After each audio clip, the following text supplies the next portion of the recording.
Halo kawan, jumpa lagi di channel saya. Kali ini saya ingin merangkum sebuah film yang berjudul Sniper Ghost Shooter yang dirilis pada tahun 2016 dan menceritakan tentang duel sengit antara sniper marinir dengan sniper ISIS. Oke, tanpa berlama-lama langsung aja kita masuk ke filmnya. Diawali dengan memperlihatkan sekelompok pasukan ISIS yang sedang membawa tawanan menuju ke sebuah tempat untuk dieksekusi. Di sisi lain terlihat Brandon yang bertugas sebagai tim sniper. Dalam misi ini Brandon tidak sendirian. Dia ditemani oleh tim sniper yang lainnya. Behold a pale horse. It's a bad fucking... Due respect, we've been on the reticle shooting 2,000. Watch your target indicators, we are not cleared hot. Mereka semua sedang mengintai kegiatan kelompok tersebut. Kemudian para tawanan digiring menuju ke pinggir pantai. Kemudian mereka membuat sebuah video rekaman sebagai bentuk pernyataan balas dendam atas apa yang dilakukan pihak Amerika terhadap kelompok mereka. Go to guns. They're cleared hot. Milner mendapatkan izin dari atasannya untuk melepaskan tembakan. Kemudian Milner memerintahkan Brandon untuk menembak algojo mereka. Tapi muncul keraguan di hati Brandon. Setelah melihat eksekutor mereka adalah seorang anak kecil, Brandon terus dibisiki oleh temannya untuk melepaskan tembakan secepat mungkin, guna menghentikan aksi mereka. Namun Brandon seperti terpaku, dengan penuh keraguan dan tidak kunjung menembak. Dia masih berharap kalau anak itu mengurungkan niatnya. Akhirnya salah satu dari mereka langsung melepaskan tembakan. Ternyata tembakannya tidak mengenai sasaran, sehingga sang teroris pun berhasil membunuh salah satu tawanan. Kemudian tim sniper langsung menembaki anggota kelompok tersebut.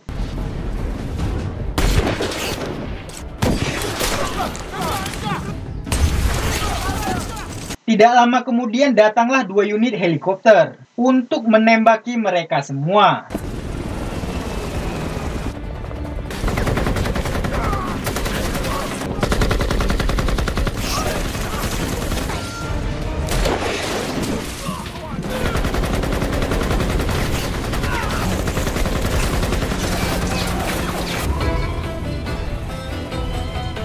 Scene beralih ke Istanbul, Turki. Brandon dan semua rekannya sedang bersantai menikmati minuman. Secara tidak sengaja, teman wanitanya langsung mengusik kegagalan Brandon dan menyebutnya sebagai junior. Tentu saja hal itu membuatnya kesal. Saat Brandon sedang meratapi kekesalannya, tiba-tiba dia bertemu dengan seorang wanita cantik. Dari sikap wanita tersebut, sepertinya dia sedang menggoda Brandon agar mengikutinya. Kemudian Brandon pun mengikuti wanita tersebut.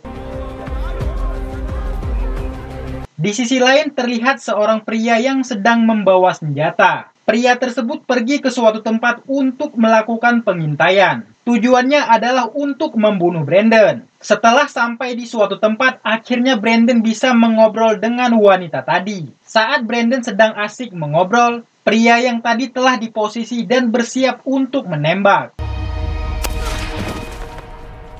Beruntung pria tersebut telah ditembak oleh biduel. Kemudian biduel segera menghubungi Brandon dan bertemu di suatu tempat. Namun saat Brandon berbalik arah, tiba-tiba wanita itu sudah menghilang. Lalu biduel memberitahu Brandon mengenai sebuah kabar dari Suriah yang berisi sayembara pembunuhan Brandon. Berhadiah 150.000 euro bagi siapa saja yang berhasil memasukkan Brandon ke kantung mayat. Atas informasi tersebut, biduel datang ke sini untuk melindungi Brandon. Lalu Brandon sedikit curhat kepada biduel bahwa pada operasi sebelumnya dia mengacaukan misi tersebut. Namun biduel terus menyemangati Brandon untuk misi selanjutnya.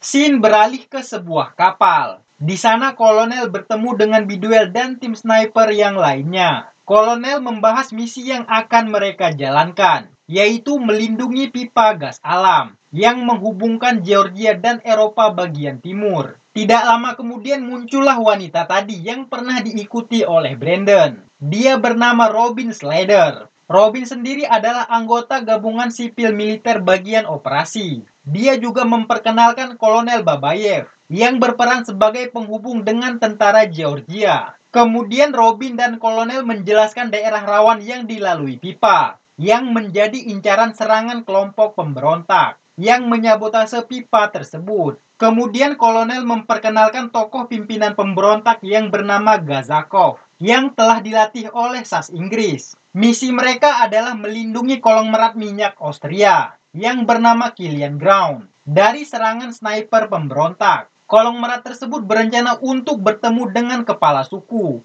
untuk menyelesaikan sengketa tanah. Mereka juga akan menggunakan drone untuk memudahkan pemantauan misi. Sebelum berpisah, Biduel berpesan kepada Brandon agar lebih waspada pada misi kali ini.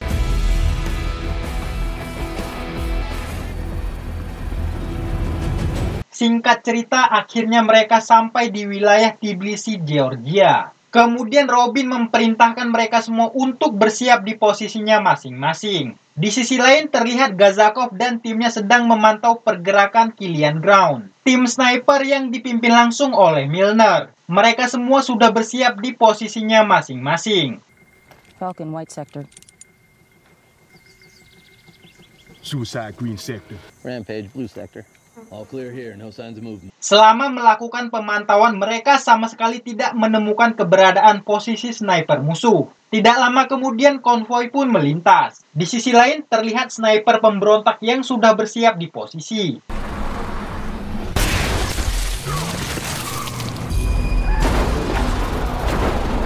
Gazakov juga mengetahui posisi persembunyian mereka, sehingga salah satu teman Brandon terkena tembakan. Kemudian para musuh langsung menyerang rombongan Killian Ground.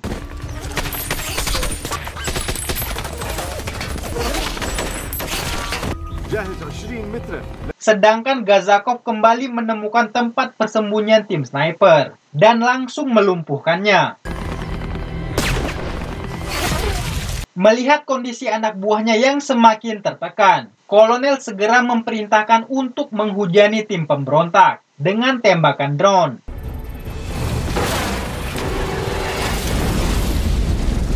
Kemudian Brandon langsung menolong temannya yang sedang terluka. Namun sayangnya teman Brandon tidak bisa diselamatkan. Di sisi lain, Milner dan Robin segera bergegas ke posisi musuh. Namun mereka semua berhasil selamat dari tembakan drone. Milner hanya menemukan satu selongsong peluru yang diduga milik Gazakov. Ternyata Gazakov menggunakan peluru anti-tank kaliber 14,5 mm. Dari kegagalan tersebut, Brandon beranggapan bahwa ada pengkhianat di antara mereka yang telah membocorkan tempat persembunyian mereka kepada tim pemberontak. Brandon mulai mencurigai Kolonel Babayev mungkin telah bersekongkol dengan mereka. Dia melihat tidak ada seorang pun tentara Georgia yang tertembak. Sedangkan Brandon kehilangan 2 orang temannya. Milner yang melihat tingkah Brandon langsung menegurnya. Dia menganggap tindakan Brandon sudah berlebihan dan cenderung menyalahkan orang lain. Milner memberikan teguran keras kepada Brandon agar bersikap lebih profesional layaknya seorang marinir. Scene beralih ke Gunung Kaukasus. Akibat ulahnya tersebut, Brandon dikirim ke sini untuk masa percobaan. Dia ditemani seorang tentara Rusia yang bernama Said. Kemudian Brandon dibawa ke sebuah pos militer dan bertemu dengan seorang kolonel yang bernama Andrei Maskov. Lalu Brandon menceritakan kronologi yang membuat dirinya dikirim ke tempat ini. Kolonel memberi saran kepada Brandon untuk mengumpulkan bukti terlebih dahulu sebelum melemparkan tuduhan.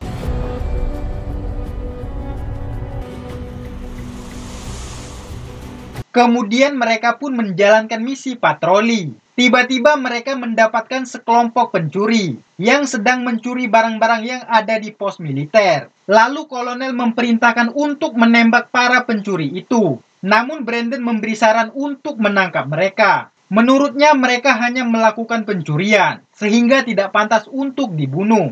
Lalu kolonel mempersilahkan Brandon untuk turun dan menunjukkan cara yang menurutnya paling tepat. Kemudian Brandon langsung meminjam senapan serbu milik Said. Dengan ditemani seorang anak buah kolonel, Brandon langsung mendekati pencuri dan mengancamnya untuk segera menyerah. Kemudian seorang wanita pencuri meminta tolong kepada temannya. sementara kolonel sedang membidik wanita itu.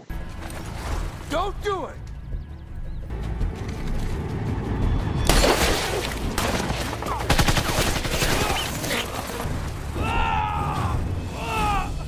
Di malam harinya, kolonel menceritakan pengalaman tempurnya. Di saat kolonel bertugas sebagai tim sniper yang sedang mengawasi situasi di sekitar pasukan yang sedang beristirahat. Tidak lama kemudian datanglah seorang anak kecil yang menghampiri mereka dengan membawa sebuah mortir di dalam bajunya. Meskipun pengamatnya telah mencurigainya dari awal, namun kolonel ragu dan berpikir, mungkin anak itu hanya ingin mengembalikan bom tersebut pada prajurit. Namun sesuatu hal yang tidak diinginkan terjadi. Kemudian kolonel berpesan kepada Brandon bahwa semua sniper pasti akan mengalami ragu-ragu. Namun hal itu hanya terjadi sekali. Keesokan harinya mereka pun melakukan persiapan untuk menghadapi serangan para pencuri yang akan datang untuk menyelamatkan temannya yang mereka tawan.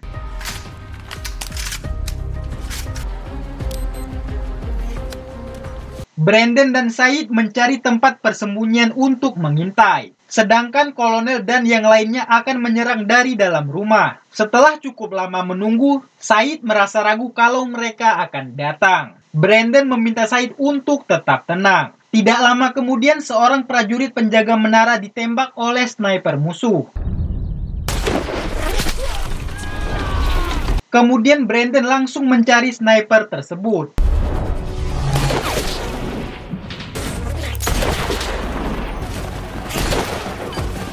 Kolonel Maskov juga tidak tinggal diam.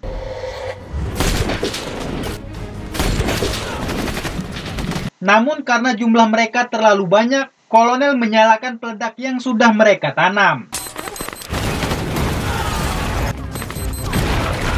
Kemudian seseorang menembak Brandon dengan RPG.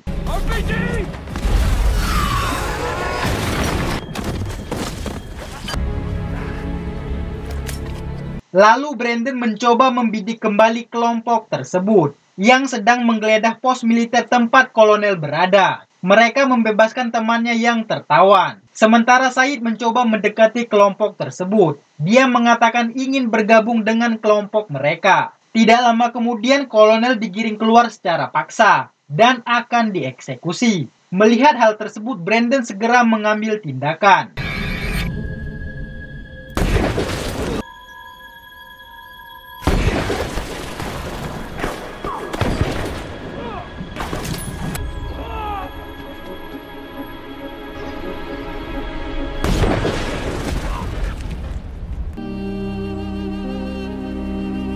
Kemudian mereka berdua pun berpisah. Karena misi tersebut berhasil, Brandon ditarik kembali dari masa percobaannya. Brandon kembali ke markas Milner yang ada di Georgia. Di sini Brandon bertemu dengan Mothership, seorang narahubung yang akan mempertemukan Brandon dengan Gazakov. Dia diberi kesempatan untuk membuktikan kecurigaannya. Setelah Mothership mendengar tekad Brandon yang begitu besar untuk bertemu dengan Gazakov, akhirnya mereka pun berangkat.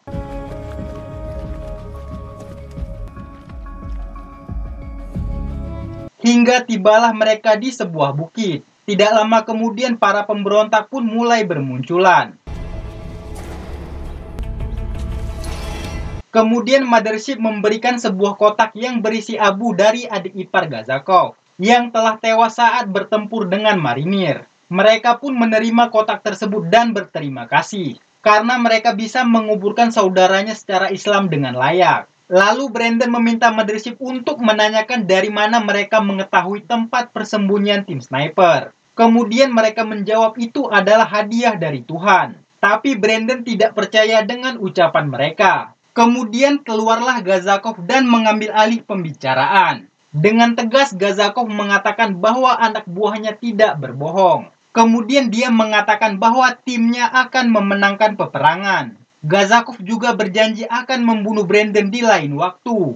Lalu Gazakov menampar Mothership dan mengancam Brandon dengan sebuah pisau. Dari markas komando, kolonel memerintahkan untuk menembaki mereka dengan tembakan drone.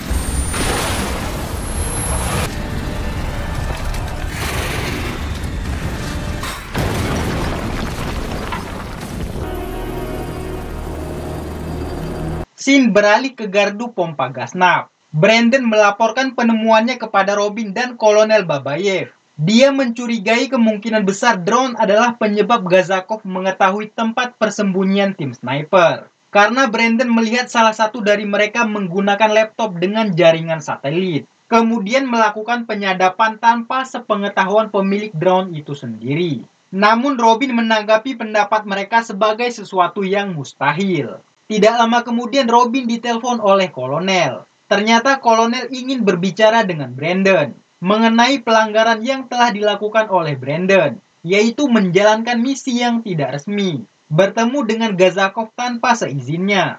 Meskipun Brandon telah mencoba untuk menjelaskan tentang penemuannya kepada Kolonel, namun Kolonel sama sekali tidak mempercayainya. Kemudian Kolonel memerintahkan Brandon untuk bergabung kembali dengan tim sniper yang lainnya dan kembali menjalankan operasi pengamanan untuk Killian Ground. Kemudian Kolonel mencari kebenaran mengenai asumsi Brandon kepada Robin. Namun Robin mengaku sama sekali tidak ada upaya penyadapan dan semua data mereka aman-aman saja.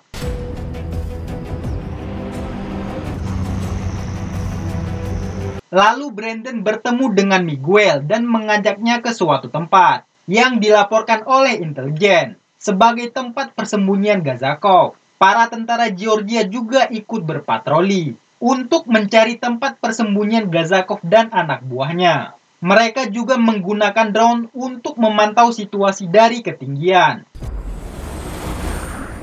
Ternyata kecurigaan Brandon kali ini memang benar. Anak buah Gazakov menyadap drone untuk mengetahui tempat persembunyian musuhnya. Setelah mendapatkan informasi dari anak buahnya, Gazakov langsung menembaki tentara Georgia untuk memancing tim sniper.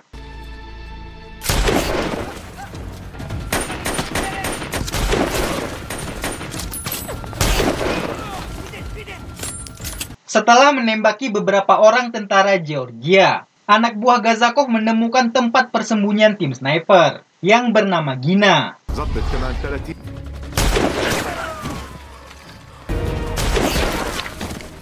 Gazakov berhasil melukai Gina.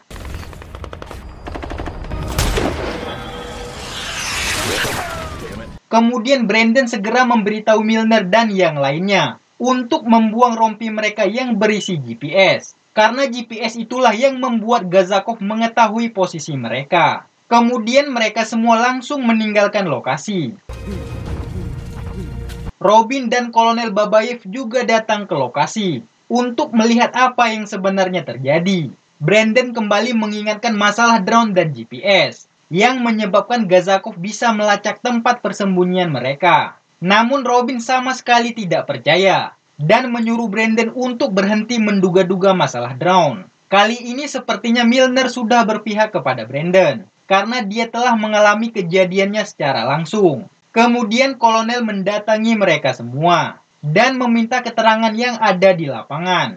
Milner menceritakan semua yang dialami timnya. Dia pun merasa dugaan Brandon ada benarnya. Kolonel yang mendengar laporan dari Milner, dia pun setuju dengan tindakan mereka. Keesokan harinya mereka kembali mengadakan pertemuan dengan Killian Ground, membahas rencana untuk melawan serangan yang akan dilakukan Gazakov. Kedatangan Killian Ground ingin melihat langsung bagaimana Milner dan timnya bekerja. Melihat keterbatasan pasukan, Killian Ground mempertanyakan jumlah pasukan yang akan diterjunkan pada operasi tersebut. Robin menjawab akan menambah sejumlah drone untuk menutupi keterbatasan jumlah pasukan. Milner yang mendengar ucapan Robin, dia mempertanyakan kembali rencananya. Milner mengingatkan kemungkinan terburuk yang akan terjadi jika dugaan Brandon benar. Secara optimis, Robin yakin kalau Gazakov tidak mungkin bisa melakukan hal tersebut. Ternyata Kolonel masih membela Robin.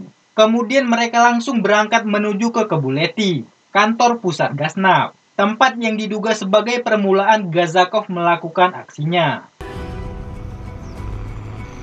Di sisi lain terlihat Gazakov dan anak buahnya sedang berdiskusi mengenai rencana mereka. Ahli IT Gazakov telah mengetahui kalau tim sniper telah meninggalkan Gaznab. Gazakov telah mengatur rencana untuk mengecoh mereka dengan membuat informasi palsu agar mereka percaya kalau Gazakov akan memulai serangan di Kebuleti. Di sisi lain, Brandon mulai curiga dengan rencana Gazakov. Dia mengkhawatirkan gardu pompa Gaznab yang sangat rentan dengan serangan karena dikerahkan seluruh pasukan ke Kabuleti.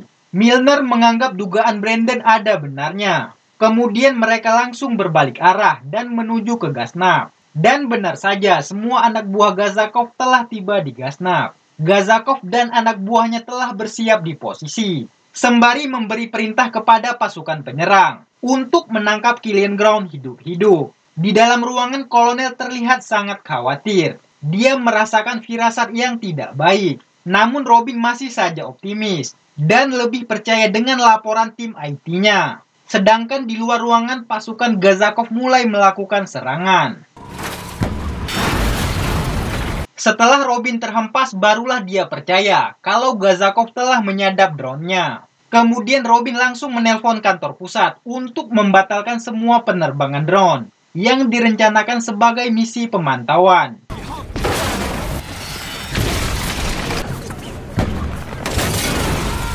Tidak lama kemudian, Brandon dan yang lainnya tiba di Gaznab. Mereka semua langsung mengambil posisinya masing-masing dan melakukan serangan balik.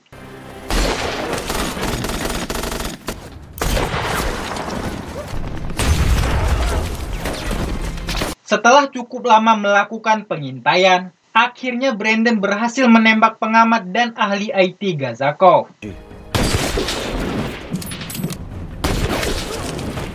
Namun Gazakov berhasil melukai Miguel.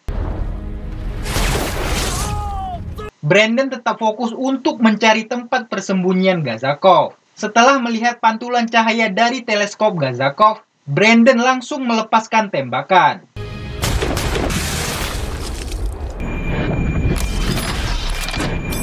Setelah mengetahui pimpinan mereka terbunuh, pasukan Gazakov langsung meninggalkan lokasi. Kemudian Miguel langsung ditangani oleh tim medis. Lalu Milner mengucapkan selamat perpisahan untuk Brandon. Dia sangat kagum kepada Brandon karena memiliki keberanian dan tekad yang cukup tinggi. Di akhir film, mereka berempat kembali berkumpul, menikmati makanan dan minuman. Kemudian kolonel menghampiri mereka. Dia mengatakan mengenai tugas barunya yang akan terjun langsung ke lapangan untuk mengawasi mereka agar lebih baik. Kolonel juga membawa Robin untuk bertemu dengan Brandon.